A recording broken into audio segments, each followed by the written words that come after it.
Back at it. It's 2020. 2020. It's a new year. Yep. Some crazy stuff happened to start the year, but Yeah. it's all blessings. Yep. Dion Walcott, I work for Yellowbrick. D. Wells, obsessive sneaker disorder. Sean Williams, obsessive sneaker disorder. Ramel Murray, chef. So let's get right into it. Yeah, man. Chef, first time on the show. Yes. Thank you for being in here, man. Thank you for having me, Welcome, man. Devin. Thank you for having me. Absolutely. First and foremost, thank you for coming out. It's real cool because we're finally talking about something that's a little bit outside of like the sneaker industry, and it's a real intersection. Before we dive into the sneaker talk and like the chef talk, just let people know about yourself and how you got to where you are. Well, I started cooking at the age of 9. I moved in with my pops. First thing he told me was, you want to live with me, you got to learn how to take care of yourself. So at 9 years old, he had me in the kitchen. By like the age of 12, I did like my first Thanksgiving dinner by myself. Oh, wow. I first started in a spot called Miriam's in Ravenswood. Started in there and just took off with it. Just took off with it. So was it a passion? Well, obviously it was a passion, something that you liked. But I mean, when you start at that young of an age, it's like your parents a lot of times have influence, right? Yeah. So like, when was that moment where you realized like, okay, now it's not my mom or my dad telling me to do it, but I actually like doing this? First, I ain't gonna lie. As I got older, I started cooking to get girls. Yeah, there we go. Right. It was different. You 13 years old, you know how to burn, you know what I mean? Like, and my pops wasn't home, so it was like free crib, food, girl, boom. You know what I mean? But I think that once I sat there and knew that I can make something out of myself other than shooting a basketball or throwing a football, then I sat there and said, okay, this is my career that I want. Right. You know what I mean? It started, I think, probably around 18 once I moved out of my house and I had to really take care of myself. I just started playing around with stuff, and then my boys and all my friends started coming around and it was like, yo, can you cook? Right. So it was like, okay, I got to try new things. So that was your role. Like, that was my role. I was the cook. You were the chef. That was it. Yeah. That was definitely it. Tell me, how did sneakers play into it? Like, Well, Where'd you grow up, first of all? The other people know. I grew up my first 17 years of my life in Astoria Projects, and then I moved right down to Queensbridge Projects. Gotcha. Right there, you know what I mean? Spent a little bit of time in Ravenswood because there's 3 projects right across. So Yeah. I crossed the board on each one. Probably was one of the few that was able to cross the board on each one. Because you could cook. Basically, yeah, but, that's it. That's a lot of history there. I Yeah. mean, when you think about it, think about the 3 you just mentioned. That's all either NBA athletes or hip hop artists. Rappers, yeah. Exactly. And here you are walking through, just Yeah.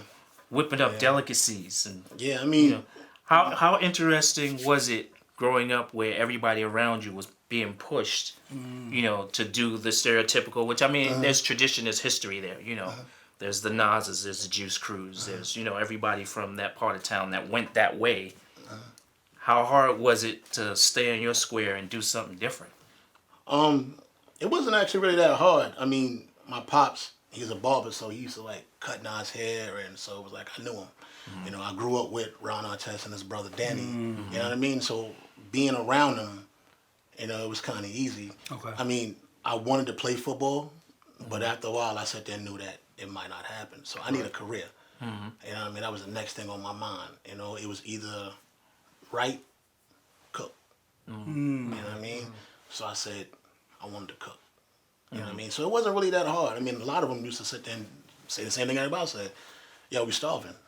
Right. Cook. Nobody even asked. They was like, yo, Rob, cook. And that was it. But it wasn't that hard. And they all supported me.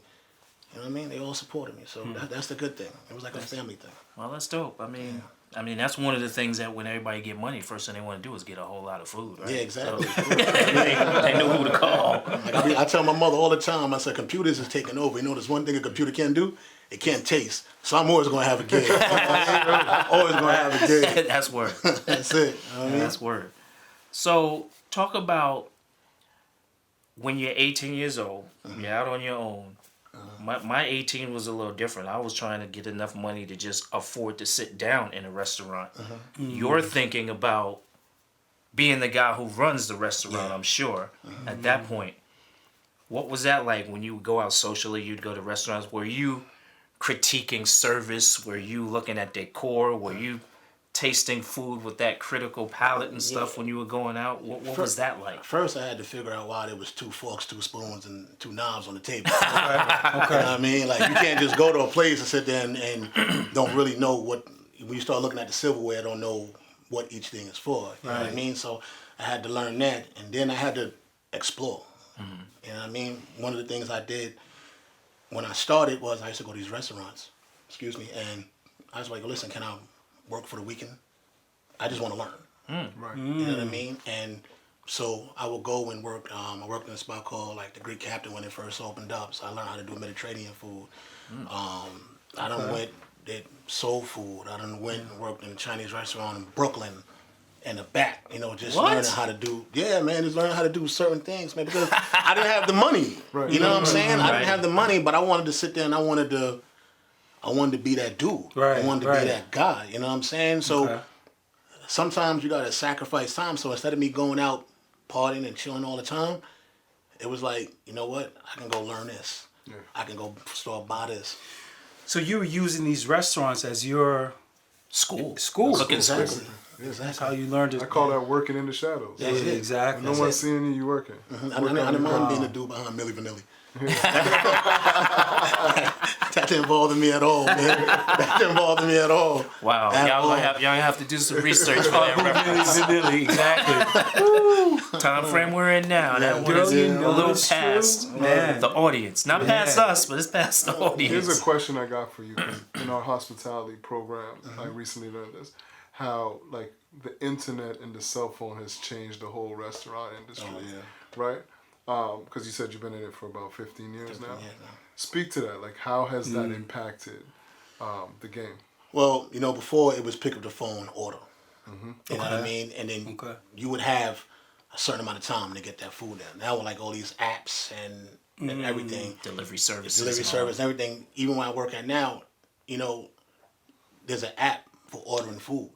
So it was like you would sit there, you order food, and then your phone will let you know like your food is ready. Then you can come down instead of coming down and sitting there waiting and being mad and crazy and everything. So it helps us because the customer is not all crazy. We actually able to give better customer service. Okay. Because it's like now instead of you waiting, it was taking so long for my food to get done. Now it's like, is my food done? Yeah, yo, have a great day. You know what I mean? And then it just keeps the whole thing going. Because before, please. Before all this stuff came out, it was crazy.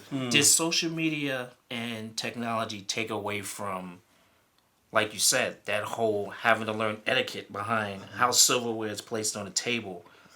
You know, going to a restaurant with a lady, pulling out a chair for her, and like, did it take away from all of that? Has that diminished in terms of what people see as a true restaurant experience, or do they now just care about the food and how fast it comes? Nah, it actually made it harder. Okay. It made it harder because now when you go to these restaurants and you see these people, these chefs and all these people in hospitality post things, now you want to go try it. So now when you get there and they post that picture and you sit there and you look at your table and your glass don't look like that glass that was on social media, now you got a problem. Yeah. You know what I mean? You're comparing and So it's a gift and a different- curse. Yeah, it's good curse. So now you have a problem. You know what I mean? So you gotta. It made it harder, but it also helps us as chefs and people in hospitality build our game. You know, we got to take it to the next step. It's a whole other level to it. Exactly. You know what That I mean? makes a ton of sense. Yeah, definitely. Yeah, I'm glad you touched on that. Yeah. Because personalities. Exactly. I mean, for years, we went to restaurants. We never knew who cooked our food. We knew who served it to us, you know, waiter, waitress, hostess when you walk in. But the chef themselves is now usually the draw sometimes behind why we're going Oh, for sure. to eat at certain places. Right. Yeah, I mean, exactly. And what's your celebrities take? in Yeah, some sense. yeah, Right? this, Yeah, you know, celebrity chefs. celebrity chef, quote unquote. I didn't want to use that term, but the celebrity That's right. chef. That's exactly what it is. Everybody in their own right, you know, regardless of what level of accomplishment you have, Michelin star, whatever. Social media has brought that way of expressing yourself as someone in the profession. How have you used that to your advantage? It's funny you even ask that question because for 8 years, you wouldn't believe it, I worked kosher. I was a kosher chef. Okay. Cooked for kosher food for 8 years. Wow. And it used to really bug them out when I came out the kitchen and they was like, hold on, there's an African American chef cooking this food. Like, they would go crazy. Like, you know what I mean? They would really lose their mind. Like, hold on. How do you know about How this? this dude know how to make kugu? Right. Nah, you know what I mean? Yeah. So, when you, as a chef, the thing that you really want to do most, you want to put everything you have into that plate. You understand? So even when I work kosher, even if it was just frying French fries, I put everything into frying that French fries. And when I walked out of the kitchen, I never walked out dirty. I never walked out, you know, I had my hat like this, but I ain't have this much hair. You know, they didn't really say too much, you know what I'm saying? But when I walked out, like, my apron was clean. My jacket was buttoned. Presentation. I went to every table, like, did you enjoy your food? Is everything okay? If something's not okay, let me know. And I think that when they seen that, and they're like, okay, we got an African-American chef cooking kosher food. Yeah. Not only that, he cares about your cares about us. You know what I mean? together, yeah. And the guy who hired me, to this day, we still speak. And I used to always call him Abba, and that means dad and father, and Jewish, you know what I mean? And they used to bug him out because he used to say, this is my son. And his wife would say it, this is my son. You know what I mean? And I feel like me working that 8 years inside there, that's what like helped me like where I'm going to where I'm at today. Because if you know, cooking kosher food is probably one of the hardest things in the world to do. Absolutely. Absolutely. You know what I mean? And I did it for close to 8 years. You know what I mean? And then when I decided to move on my career, he was like, okay, no harm, no foul. Yeah, man, no, go be great. He understood you Yeah, already. Man, Nice, so- nice. Wow. Here's something I'm always wonder about. I've seen a lot of kitchens in my time, right? And for people who want to get into the hospitality industry, very much like any industry, when you're in the kitchen, it's very much like you're on a team. Yes, definitely. And people who want to get into the game think it's just about the chef, not understanding that, like, I'm a basketball guy, so that you have a team of people that make you great. Maybe speak to that, because some people think, I just want to be a chef and don't think, like, I'm going to have to work with other people to be a Communication skills, everything. First of all, like, you want to do that. If you look at the Food Network, throw that out. That's not what it's about. You know, you're going in there and there's nobody in the back of the kitchen. There's one person out there sitting there showing it. Nah, throw that out. Yeah. Basically, in the kitchen, nobody's more important than the dishwasher. You see what I'm saying? Gotcha. Nobody's more important than the dishwasher. Okay. Nobody's more important than a porter. Because we need them. We can't get dishes. We can't get pots and pans if that man is not there. Right. Okay. You know what I mean? So he's just as important as a chef. Everybody. Everybody is, you know what I'm saying? And like you said, you're a basketball guy. So if you take basketball and put it in the kitchen, it's the same thing.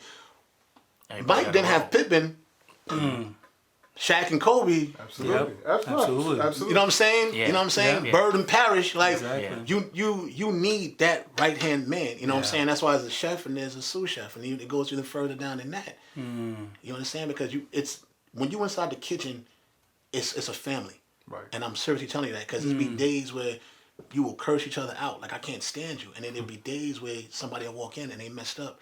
And you're the only person that they see for 17 hours, 16 hours. So you got to bring them back up. Because if he goes down, Then everything. the whole kitchen collapses. Walk us through, because you said something really important. There's different like levels. So between like a head chef, a sous chef, the dishwasher, a prep, Line cooks, everybody. all that. Can you break that down just a little so people understand? Like, Just run through a basic What's- architecture yeah, of what it looks yeah. like. All right, so there's a whole bunch of names. I'm just going to skip some. yeah. So basically, you have your executive. You know what I Okay. mean? He's basically runs the operation. You know what I mean? Like the CEO. Yeah, you know, he runs. Okay. He comes up with the recipes. He makes sure we are set to go. You know what I mean? Okay. That's it. He's the chief. He's the head guy in charge. That's it. Then you have the sous chef. What I am right now at where I'm at the museum, and it's my responsibility to make sure that the head chef don't get bothered. You know what I mean? So it's my responsibility to sit there and run the kitchen. It's my responsibility to know these recipes. It's my responsibility to order everything we need. It's my responsibility to make sure everybody's in place. You know, then you go down. You have usually a first cook. You know, and your first cook, he's a sous chef's right-hand guy. You know what I mean? You know what I'm saying? So, and then it goes further down than that. Your fry cook, your grill cook, your garde what's a salad guy, you know, your prep cook, your saucier who does the sauces. You got somebody who does soups. everybody in the Has a kitchen, role like to you play. sit there and you look at some of these plates and you be like, oh, one person made that plate. No, one person didn't make that plate. One person made that. One person made that. One person made that. Gotcha. And then the executive put it on the plate. So everybody put their hand to make this beautiful piece of food. Right. You know what I mean? So it's a full team effort. Yes. every So time. again- Effort.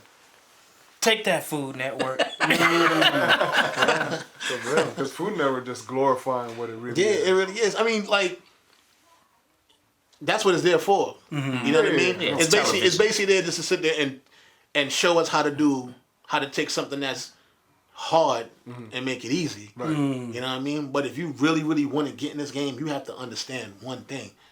You have to have the passion. Okay. If you don't have the passion for it, if you're not ready to work long hours, you're not ready to sit there and be tired and just not be around your family a lot and everything like that, you don't got the heart for it, don't do it. Because it's taxing on you. Right. It's taxing on you, you know what I mean? And what makes it better is when you look outside. When I look out and I look at people eating what I created, With enjoyment. yes, exactly. And then plates come back empty. Right. Right there, that made my day. Okay. All that tiredness and all that went away. Now I'm ready to do the next one. Yeah. what That's I the mean? motivation. Yeah, definitely. So here's an interesting angle I want you to speak about. And with you being from where you're from, we spoke about the background, we spoke about, your beginnings and what made you reach that decision that this was going to be it for you. So you think about just bringing in our culture, urban, city culture, hip-hop, everything. Let's think about all of the places that you couldn't go wearing our attire and wearing sneakers back in the days. Right? And now we have people like you who have been kosher chefs for 8 years. Yeah. Talk about where you see that whole evolution and now people like yourselves and others who we know even through social media, how our edge, our fashion, our style, who we are has been accepted in these ranks and in these professions. Well, I think that people in the beginning didn't give us a chance. You know what I mean? They automatically saw us. And we would be in our urban wear. We might walk around in the Timbs and the Jordans and the Fitteds and all that. And automatically you sit there and thought that you had to walk on the other side of the street, not knowing that we actually had a career, that we actually doing something special. Right. You know what I mean? Even now, when people see me and I walk through and people don't realize that I'm a chef. Right. I You know love what I'm that. saying? People don't realize I'm a Have chef. no clue. You know what I'm saying? Right. And it really doesn't bother me none. You know what I mean? But I feel like with our culture, our music, everything we do as African American chefs, if you look at a lot of the African American chefs and you look at their plates of food, you'll sit there and see everything that embodies them in that plate. If you look at a lot of African American chefs, there's a lot of color. There's a lot of like full plates of food. You never really see African American chefs do these little plates. Nouvelle cuisine. That's not because if you kind of look at it, that's not where we're from. That's Right. we used to doing family style food and everything. And I feel like where we come from, and even what you guys are doing with the sneakers and everything, and doing this whole thing, the way y'all put that love in it and everything, it shows. You know what I mean? So me walking out like this, yeah, I want to look good when I walk out. Because honestly, if you do know who I am and I walk out that kitchen and I don't look right at the end of the day, You're going to be scared. somebody, you know what I'm saying? gonna say So something. if you sit there and you see me coming in the kitchen looking good and walking out the kitchen Looking good. and then your plate Look good. look good, Say no more. that's it. Right. You So know is, what I mean? so is food a form of fashion for you? You damn right. Yeah. It is, man. I mean, like that. Would you buy a messed up shirt? No. Exactly. You wouldn't buy a messed up plate of Plate. food. Right. You know what I'm saying? Right. So everything, like you, just the way if you see if you got a chicken and there's a little piece of burnt on that chicken, you gotta throw that away, man. You can't put that out. You gotta start over. Yeah. You gotta start over. You know what I mean? You gotta Presentation, right? Yeah, I mean, first impression. start over. Yeah, you eat with your eyes first. Yeah. I mean, even just listening to what you're saying, like, I think we kind of touched on it, but like, when was the moment for you that you were like, you know what? When did all of that come together? Yeah. Like when it all came together and you were like, I'm actually gonna do this shit to a high level and kill it. When I after I left the Kosher restaurant, I wound up getting a position at Sony for Restaurant Associates. And I had to start from the bottom. From the bottom. Like, I had to start doing salads. Okay. After all this experience, being executive sous at this restaurant, I had to start at the bottom. Right. But I needed that. Because I had to prove, I wasn't the man no more. Right. Humbling. Yeah, it definitely was a humbling experience. Yeah. And then I went through a little tragedy. You know what I mean? Like, so when I got there, and then when I got called upstairs to the executive dining, and it was like, yo, we need you to do this. And I had literally 5 minutes to read the menu. And I banged it out.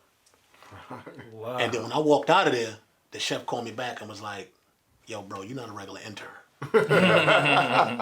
Come back here for a second. Yeah, let me talk to you. And then I said to myself, okay, you know what? Let me start over again. Let me start over again. Okay. And right then and there, that's when I sat there and said, you know what? I was good there. I don't want to be good there. I want to be great here. Right. And I mean, and then that's when I sat there and started Nice touch. really, learning. So was this the cooking equivalent of a hot 16 since you was at Sony? Definitely. I was spitting balls in them kitchens, man. I'm telling you, I was playing, man, because it was awesome. It was different. You know what I mean? Like, I went from doing salads to being executive dining to being on the grill to cooking for artists. You know what I mean? Like, I think the best thing for me is that day that I cooked for Clive Davis. Okay. And then he got asked who cooked his food. I swear to God, I thought I was like, I thought I was over. And then he looked at me. He was like, "This was amazing." That to the Talk about a day, huge compliment. Yeah, I treasure that picture. I got that. I switched phones like 3 times. I always make sure that picture is still inside my phone. You know what I mean? And then it went on from there. It went from to, okay, we have an artist inside the EC Dining. Yo, you know what? Go to the cafeteria and go get raw. And then that's what my chef used to do. You know what I mean? Make some people mad in EC Dining, but he didn't care. And he was like, yo, bro, here go the paper. One day I had Dolly Parton and almost fainted. I called my father. I'm like, yo, dude, I can't do this, bro. This is Dolly freaking Parton. I can't do this, man. He was like, yo, bro, what is wrong with you? I'm like, yo, This is Dad, I will always love you. This is different, bro. This is Dolly Parton, man. He was like, and he hung up on me. Click. I had no choice but to go cook. Oh, you knew what that message was when he hung up on Go you? handle your Then business. it went from Dolly, it went to, yo, Rob, we got Legend over here. Yo, we got Khaled coming by. Yo, we got Cuba Gooding coming. You know what I mean? It was because it was like Sony Pictures. You know what I mean? And like I said, one day we was cooking and I made a mistake and bumped into Alicia Keys. Didn't even know it was her. Came out the bathroom, bumped into Alicia Keys. Said, oh, shit, it's Keys. You know what I'm saying? And then next thing you know, I go downstairs. My man like, yo, look, she's eating what you cook. Yo, go say something. I'm like, yo, bro. I'm good. Number one, I'm you good. bugging. Yeah. 2, if she's eating it and she didn't get sick, I'm good. I'm all right. You know what I mean? And then, like, I just started sitting and saying, you know what? If I can do that, what if I could take that to another level? You know what I mean? And then when I left there, I went working at New York Presbyterian and started cooking for people who had cancer and people who were sick and everything. And then Specific menus. Yeah, exactly. So now it's not. I'm not What's cooking a whole for other the game? stars. It's definitely a whole other game, man. Definitely a whole other game because it's like I'm cooking for a whole hospital, and people. And sick. people for specific dietary. You know what I mean? Okay. So like it's been a journey, but I haven't done nothing but improved. Okay. That whole journey. But it sounded like you always met, the challenge of wherever you've been at with, be it the personalities who's going to eat your food, or the specific regimen and lifestyle who you had to cook for. All right. So let's talk about how, of course, you need to be for long hours comfortable. Right. Right. Definitely. You got to be feeling good in your own skin. Let's talk uniform for a minute. And for us, we're sneaker guys. And again, we remember the time when you wore sneakers, you couldn't get into certain places, couldn't get into certain restaurants and clubs and dining establishments. How seriously did you take your footwear when it came time for you to dress for your job? And I'm saying that from a performance perspective.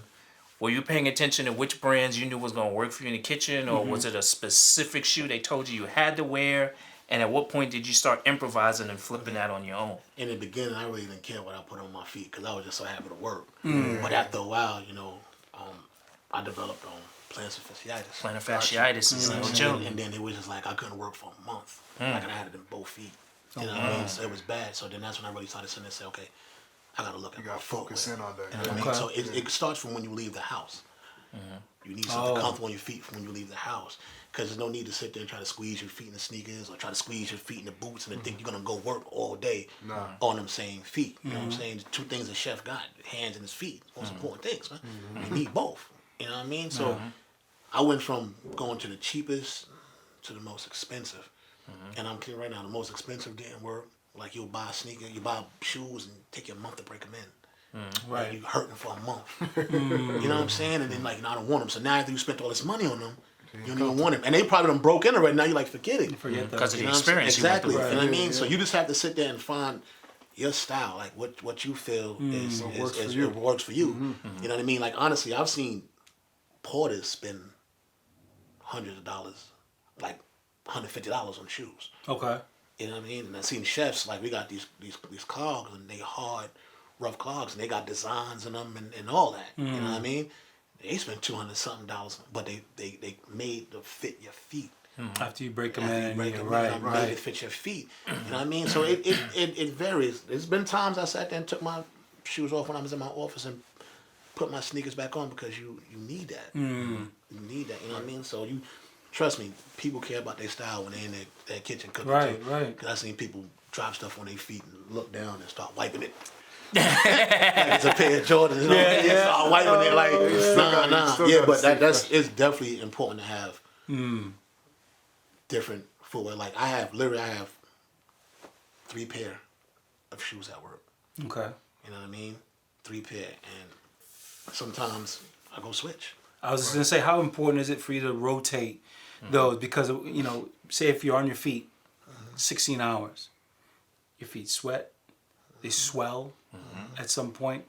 But we know, just as sneakerheads, as sneaker connoisseurs, you can't wear the same pair of sneakers every day. You have to let them breathe. You have to let them dry out and stuff like that. So are you rotating those because you have those 3 pair? And then do you do any other, like, say, foot care for yourself too? So I always have extra socks. Okay. Gotcha.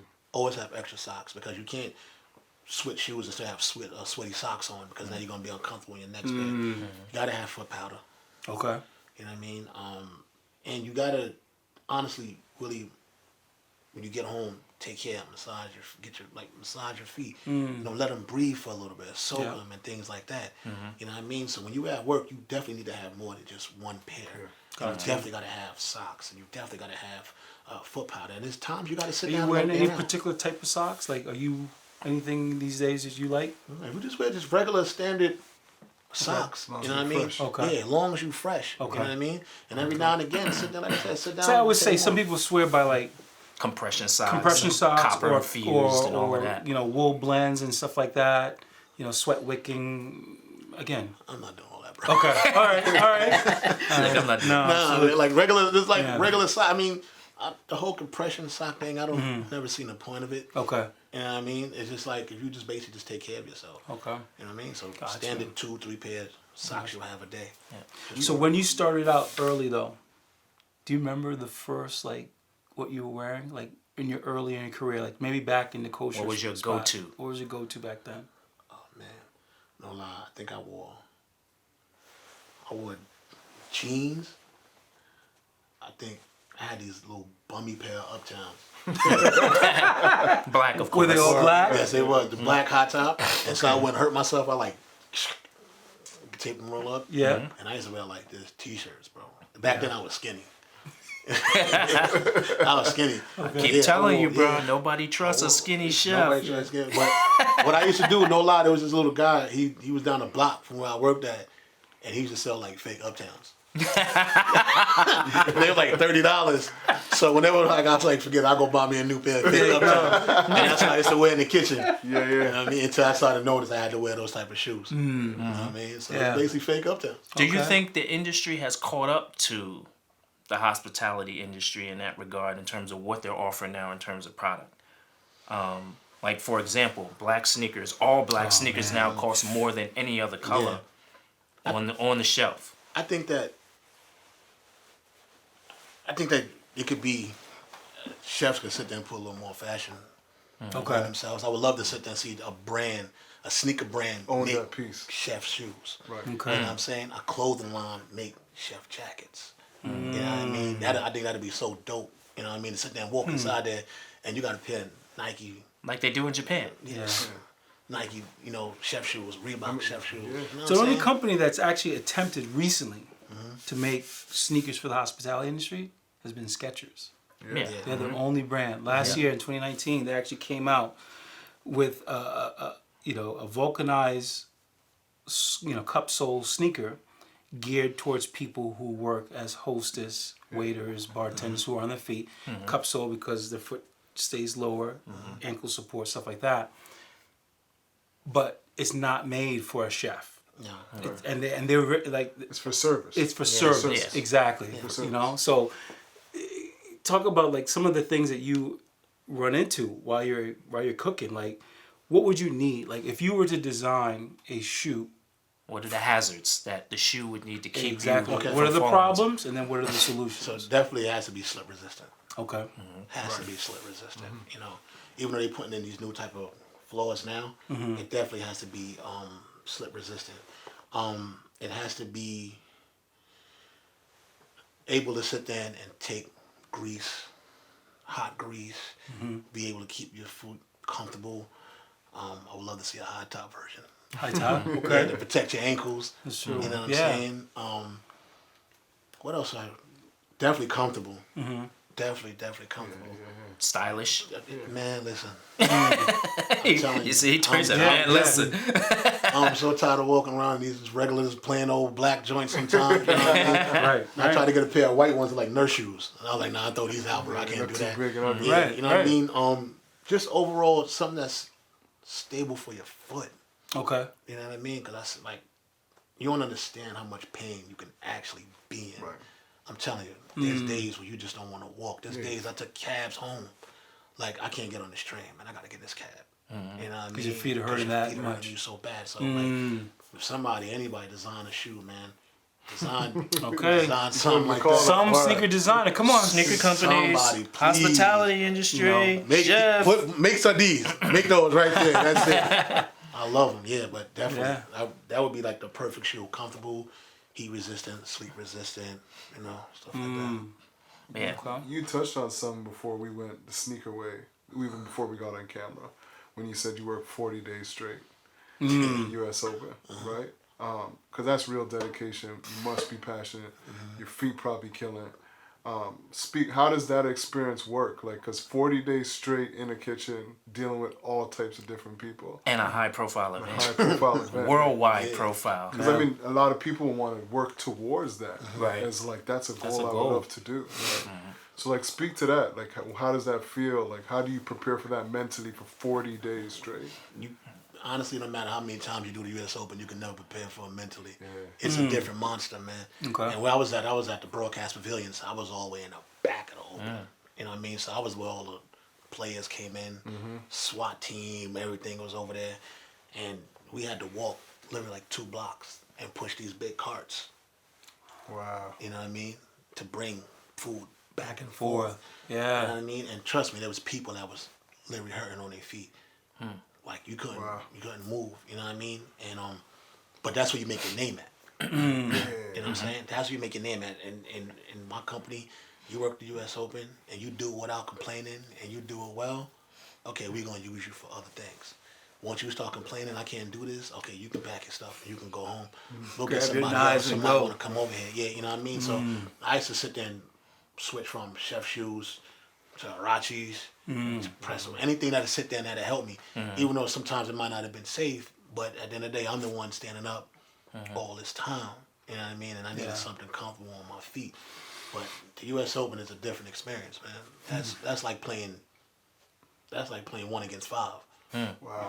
I'm telling you, you can't. You're on the defense all day. Yeah, all day. Man. You don't All stop. day. Literally, you don't stop. I'll get in 4 o'clock in the morning, and it's like I'll drop my stuff. I go to production, bring back 3 carts, just for get breakfast going, and then once breakfast is dropped off, I'm going back, and I'm doing it again.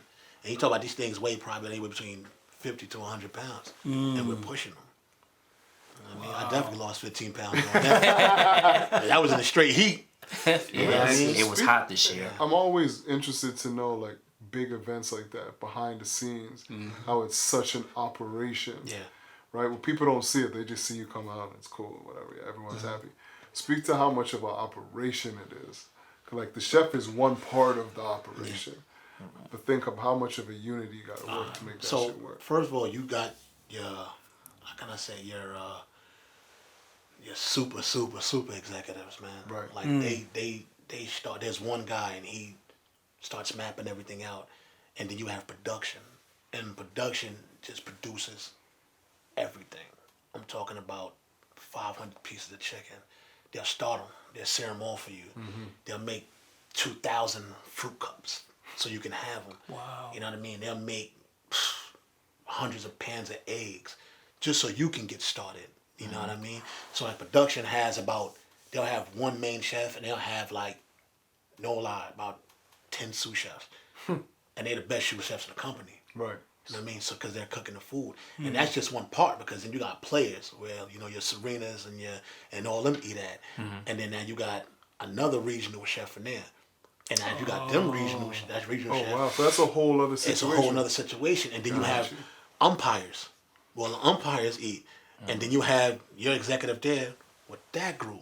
Wow. And then you have where I was at the broadcast, where it's ESPN, NBC, everybody's there. Right. And you have me and 2 other chefs, and then you have 50 other people, and we're just trying to make sure the food looks good when it gets out. Right. You know what I mean? And that's not even finished because you still got to feed the ball boys and the kids will go get that. You got to The feed them. USTA You know execs. what I mean? all day. You all day. You don't. I think it was morning, noon, night. It went from 8 to 900 people in the morning, 8 to 900 people Afternoon. at afternoon, Wow. 8 to 900 people at night, and it was like that for the first like 3 weeks, and then it started to dwindle. It dwindles down.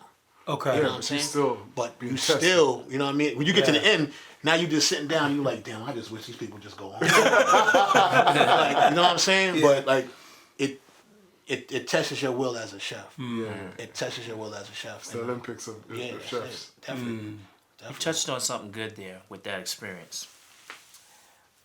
Let's play Mythbusters. 3 things about the hospitality industry. 3 myths that you want to shatter right now. That's a good question. 3 myths.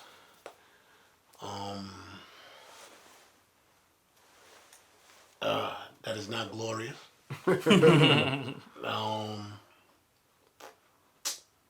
It's not an 8-hour job. It's definitely not an 8-hour job. Right. You can throw that out the window. Definitely not an 8-hour job, and it's definitely not easy. Definitely not easy, and you definitely gonna get fat. I was $140 before I started cooking. Now I'm $240. You know what I mean? Yeah, man. And then let me see another one. You can get by. You can't just get by. Right. You can't just know somebody and get by. It So don't you have matter. to earn your stay. Yeah, even if you know somebody, you got to work harder. Still got to pull your You weight. got to Still work harder gotta because work that person got you in. You got to match your rep. Exactly. You know what I mean?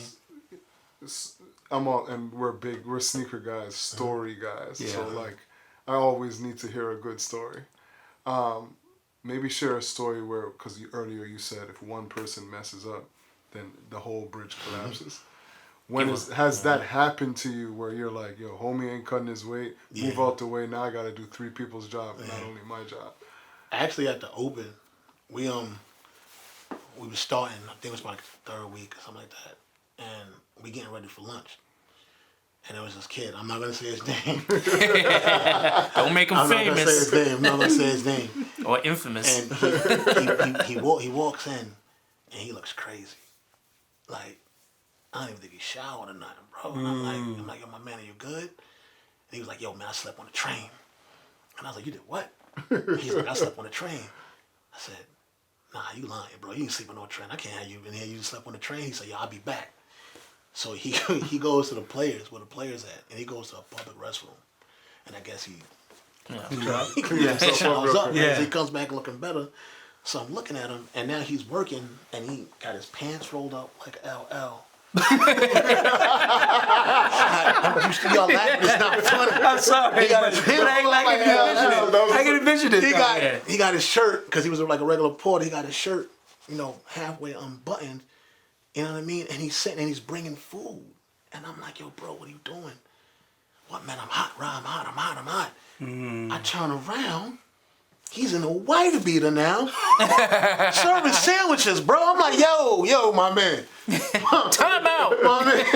Come here. Let me talk to you for a second, man. I'm like, yo, what are you doing, bro? Yeah. Like, what is wrong with you today?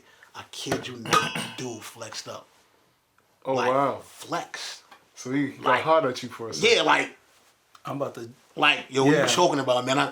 I'm working. I need this bread. I said, yo, bro, don't let the green lettuce fool you, man.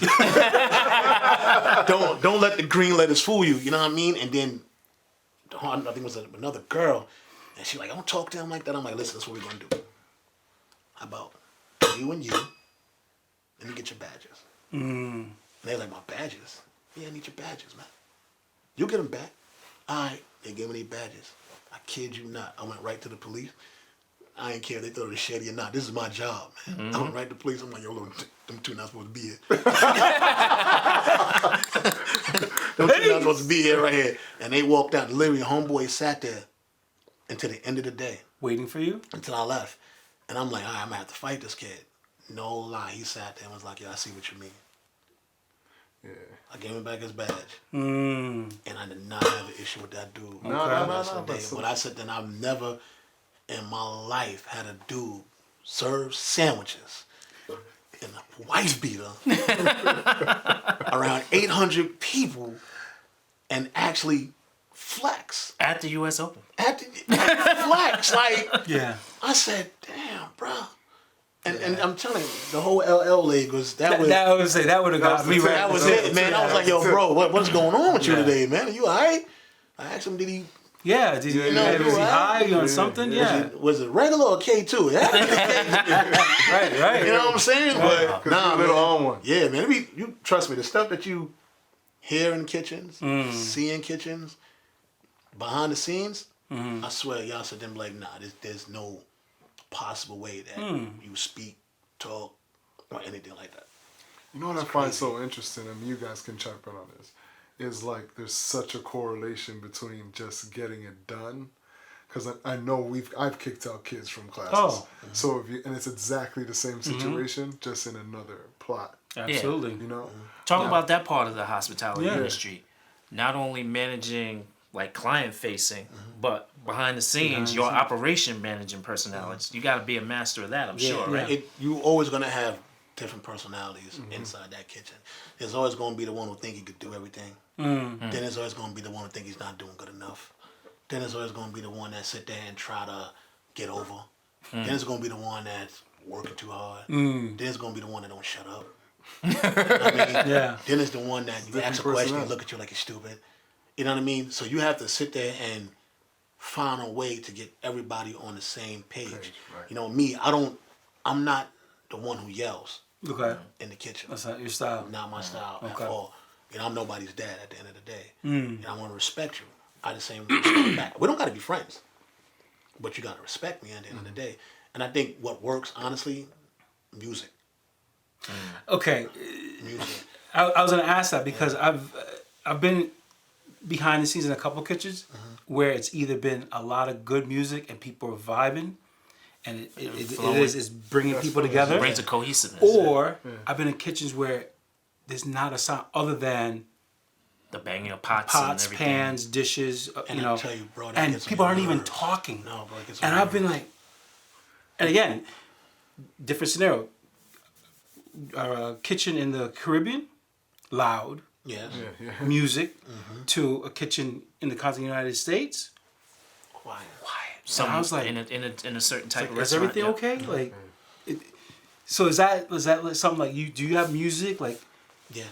Okay. I always have music, man. All right. I don't care. I'll get in trouble. I don't care because you hear the pots, you hear the pans, you hear people calling out stuff, you hear the crowd outside, you hear all this stuff going on, and nobody's really focused on one thing. Okay. Nobody's focused on one thing. You know what I mean? So I used to play jazz. Okay. I didn't allow hip hop. I didn't allow rock. I didn't allow nothing that'd sit there and stir the pot. You know what I mean? So Okay. it's jazz. Very artsy. No, Yeah. it makes total sense.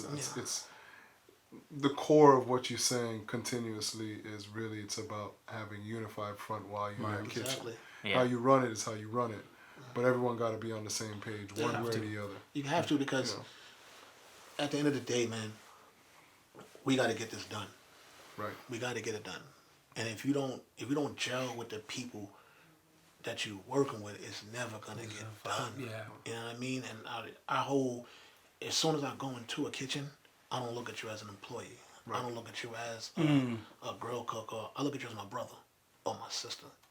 You understand what I'm saying? I'm always gonna talk to respect. I'm gonna call you by your name. I'm not gonna call you something else. I'm not gonna be like you.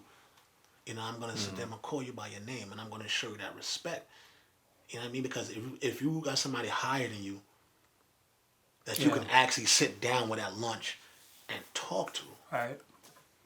and then you get in the kitchen and the vibe doesn't change. Flow is better. You know what I mean? Right. And then when somebody higher than him comes up and the vibe still don't change, you like, okay, I could work with this dude. Yeah. Right. He respects me. You know what I mean? So that's how I run it. I'm not doing the Gordon Ramsay thing. I'm not doing it. So I got two more questions for you. Yes, sir. One, the word culture is used in everything these days, right? When it comes to hospitality or even your industry, how have you seen culture shift in that industry? Well, like, Great question.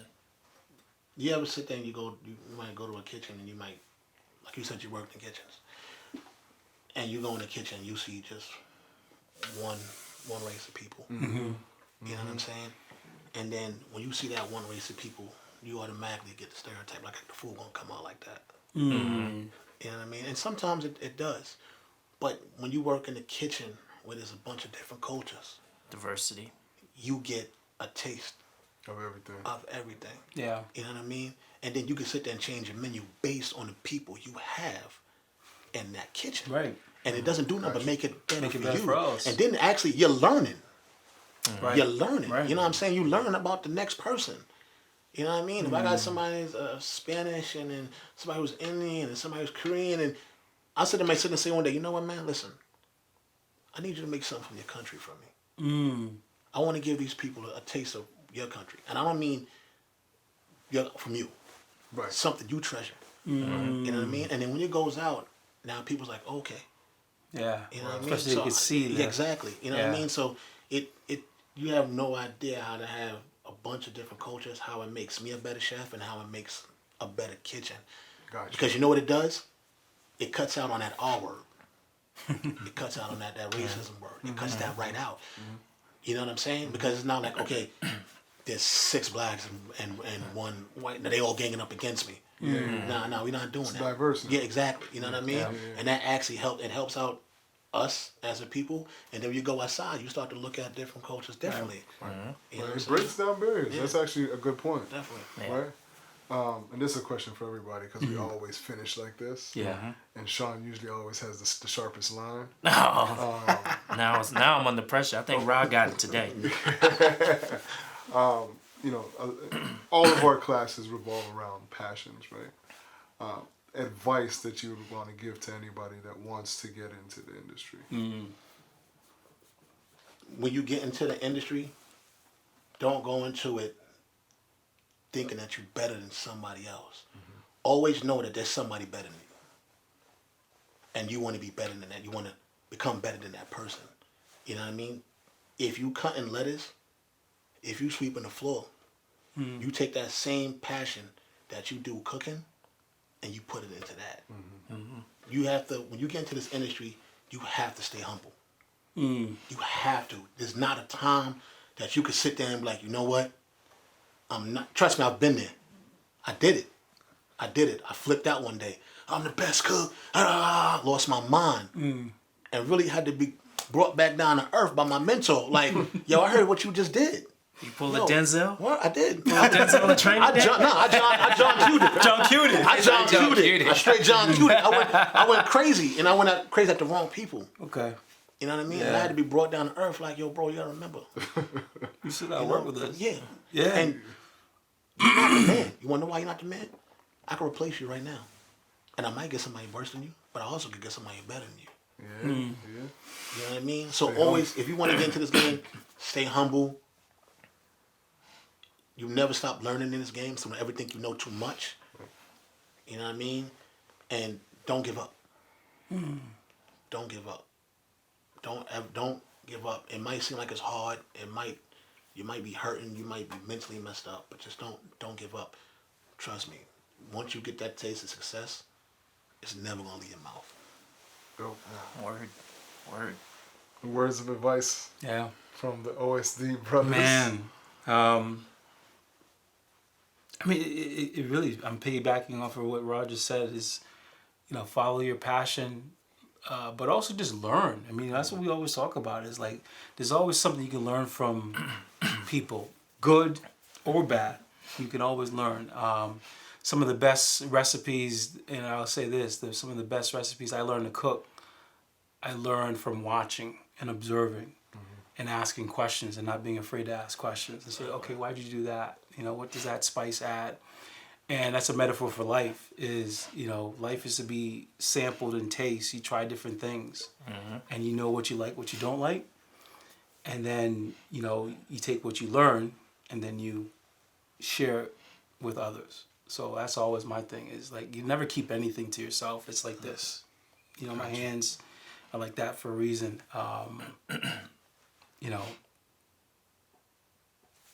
Come in and it goes. What you got? My turn? Nah. No pressure today. You got a hot 8. Yeah. I'm under pressure. Rod told some good stuff here today. No, for real, it's true. But as we've been talking and, hearing your journey, right? One of the things that I had to adjust my thinking on as someone who travels, eats food, stays in hotels, you have to adjust yourself to realizing, and I'm putting on my lens as if I was going to enter your industry. I think you have to do it with a bit of empathy and understanding that as a customer or as someone as a hotel guest or someone as a restaurant patron, you walk in with a certain set of demands and expectations mentally in your head. You walk into somewhere based on the latest Expedia review or whatever restaurant review you've read and what people say on social media, and you walk in with this sense of entitlement. I'm talking about as a customer. But that same customer could be someone who wants to work in the hospitality industry. And you're going to have to shut that sense of entitlement off. And then you're going to have to really flip the script and look at that industry from an empathetic view of what did these people have to go through? What is their journey? What is their daily struggle to meet my expectation? Right? Yeah, definitely. What is the standard that they personally put themselves through to live up to for me? Yeah. And if I'm going to get in that industry, am I ready to have that dual role as someone who walks in as a customer with a sense of entitlement and expectation, and then someone who's working in that industry being able to have the passion to deliver it? Yeah. But So that's what I've been thinking about the entire time because, hey, we could leave here and go to eat somewhere. Right. And we instantaneously, this switch shuts off and we're going to walk into somewhere and we're going to have an expectation. And we don't know what that person on the other side is. We don't know what he probably got homeboy that you had the U.S. Open in his kitchen right now, flexing with a wife beater like, yo, son, I got this, I'm telling you. And here we go, outside, right? So I think that, you know, the hospitality industry, definitely for me, it isn't for me. I'll tell you that. Outside of being served. You know, I mean, just as a profession, because I mean, I do set the personal standards for myself to give the best that I can in the industry that I work in. But even based on the confirmation of what Chef Murray has said he goes through and has been through, just for me, that's not something I want to endure. Yeah. You know? Yeah, for sure. But for those who decide that that's, and a lot of people decide that that's the easy way for them when other routes don't work. Or I'll just go work at a restaurant. I'll go cook, or I'll go I'll go work in a hotel or something, because we're in a city where those are some of the biggest industries coming and going. Right. You know, he's made it clear that it is a sacrifice Definitely. on a whole lot of levels. Right. And you got to be passionate about it. I mean, Yeah, you have to have the passion for wanting to see us happy, us jerks. Yeah, see us happy. You have to have the passion for wanting to make us happy, and meeting some harebrained expectation based on reviews and social media and everything else. Yeah. That's just the real deal of it. I mean, what I thought was really stood out to me, really interesting, is there's a couple times where like you hit a point where you're like, man, actually I could say forget this, right? But then you push through. And I think that is something that's transferable, especially in your industry, because you're in an industry that serves. Like that's the primary thing. Exactly. You're serving other people. Now you've been, blessed enough to be able to do it on a very high level and do it for a lot of high level people, which is amazing. But I think it's so cool that like every time you are ready to transform into a new stage, you accept the challenge. Right. Because I feel like people who chase their passion or are passionate about stuff, what people see is the end product, right? So they see, oh, there's Chef, yeah, he's killing it. But they don't ever get to see the journey and the doubts and the fears and like, oh man, that's Alicia Keys. I don't know if I want to do this. And then you kind of push through it. But then like when you come out, you're like, man, I did it. Now what? So now you have a whole other space that you got to keep going. So to me, I take my hat off to you for like continuing to like push the needle and go further. I hope you keep going as far as you can go. Yeah, man. I appreciate it. That's a fact. So our time is up. Our time is up. Yeah, That it was quickly. a quick one today. Man. That's what happens when you have a good conversation. Absolutely. Yeah, Right? this one flowed like an epic Yeah, freestyle. no. It's Thank you, Chef Chef, Murray. for making the time for coming Thank through. you for having Salute to me. you, man. Yeah, Absolutely. Thank you. And shout the Brooklyn show. Thank you. Absolutely. Thank you. Thank Yeah, you. Brooklyn Show. I need that rum festival. Yeah, man. Exactly. 2020. Yep. Cool.